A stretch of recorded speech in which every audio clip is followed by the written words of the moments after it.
ஆளுநர் பதவியை ராஜினாமா செய்து மீண்டும் பாஜகவில் இணைந்துள்ள தமிழிசை சவுந்தரராஜன் தமிழ்நாட்டில் தாமரை மலர்ந்தே தீரும் என தெரிவித்துள்ளார். தெலங்கானா மற்றும் புதுச்சேரி மாநிலங்களின் ஆளுநராக இருந்து தமிழிசை சவுந்தரராஜன் தமது பதவியை ராஜினாமா செய்தார். இந்நிலையில் ஆளுநர் பதவியை ராஜினாமா செய்த பிறகு முதன்முறையாக சென்னையில் கமலாலயத்திற்கு வந்த அவரை மாநில பாஜக தலைவர் அண்ணாமலை உள்ளிட்டோர் வரவேற்றனர்.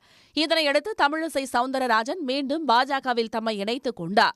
அவருக்கு அடையாள அட்டையை அண்ணாமலை வழங்கினார். பின்னர் செய்தியாளர்களிடம் பேசிய அவர் தலைவராக இருந்து ஆளுநராக மாறி தொண்டராக இறங்கி வந்துள்ளதாக தெரிவித்தார்.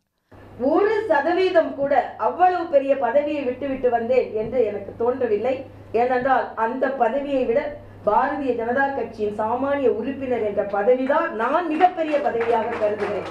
அதனால் எனது உழைப்பு, கடுமையான உழைப்பு இந்த பாரதிய ஜனதா கட்சி தமிழகத்தில் இங்கே உள்ள தலைவர்கள், குறிப்பாக தம்பி அண்ணாமலை போன்றவர்கள், தம்பி முருகன் போன்றவர்கள் மற்றும் இங்கே உள்ள தலைவர்கள் எல்லாம் எந்த கடுமையான உழைத்துக் கொண்டிருக்கிறார்களோ அங்கே அவர்களோடு இணைந்து நான் பணியாற்ற காத்திருக்கிறேன். நிச்சயமாக பணியாற்றுவேன். தமிழ்நாட்டில் தாமரை மலர்ந்தே தீரும் என்று கூறி தமிழிசை மாநில தலைமையோடு இணைந்து பணியாற்ற உள்ளதாக தெரிவித்தார். உடனுக்குடன் செய்திகளை தெரிந்து கொள்ள சன் நியூஸ் பெல் ஐகானை கிளிக் பண்ணுங்க.